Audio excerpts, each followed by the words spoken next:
سعید بن زید رضی اللہ تعالیٰ عنہ نے بیان کیا کہ میں نے رسول اللہ صلی اللہ علیہ وآلہ وسلم سے سنا،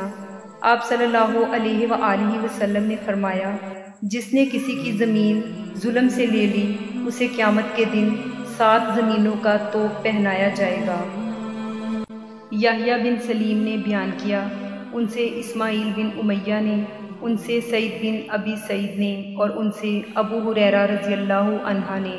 کہ نبی کریم صلی اللہ علیہ وآلہ وسلم نے بتلایا کہ اللہ تعالیٰ کا فرمان ہے کہ 3 قسم کے لوگ ایسے ہیں کہ جن کا قیامت میں خود مدعی بنوں گا۔